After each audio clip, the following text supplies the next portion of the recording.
আগামী জাতীয় নির্বাচন বাধাগ্রস্ত করতে বিভিন্নভাবে সাম্প্রদায়িক সম্প্রীতি বিনষ্টের জন্য অপচেষ্টা চালানো হচ্ছে বলে অভিযোগ করেছেন বিএনপির স্থায়ী কমিটির সদস্য সালাউদ্দিন আহমেদ। সন্ধ্যায় রাজধানীর ঢাকেশ্বরী মন্দিরে জাতীয় পূজা উদযাপন কমিটির সঙ্গে মতবিনিময় শেষে সাংবাদিকদের কথা বলেন তিনি। এ সময় তিনি বলেন, বাংলাদেশে ধর্মীয় ও সাম্প্রদায়িক সম্প্রীতি বজায় থাকবে, সাম্প্রদায়িক সম্প্রীতি যাতে নষ্ট না হয় সেজন্য সজাগ থাকার আহ্বান জানান তিনি। হুঁশিয়ারি দিয়ে বলেন, কেউ তা বিনষ্টের চেষ্টা করলে সরকারের পাশাপাশি বিএনপির শক্ত হাতে তা দমন করবে। শারদীয় দুর্গোৎসব যাতে শান্তিপূর্ণভাবে অনুষ্ঠিত হয় সেজন্য বরাবরের মতোই বিএনপি সহযোগিতা করবে।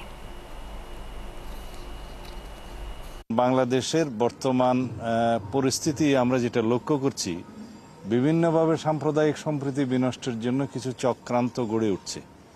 এমনকি স্বধর্মের মধ্যেও বিভিন্ন রকমের এমন কিছু ঘোলাটে পরিস্থিতি সৃষ্টি করছে, যার সব কিছুর একটা উদ্দেশ্য হচ্ছে বাংলাদেশের শান্তিপূর্ণ পরিবেশ বিনষ্টের মধ্য দিয়ে আগামী নির্বাচনকে যাতে বাধাগ্রস্ত করতে পারে।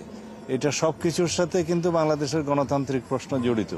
তো সেই জন্য আমরা মনে করেছি যে যথেষ্ট সময় আগে থেকেই যেন আমরা এগুলোর বিষয়ে সতর্কতা অবলম্বন করি এবং সহযোগিতার হাত বাড়াই।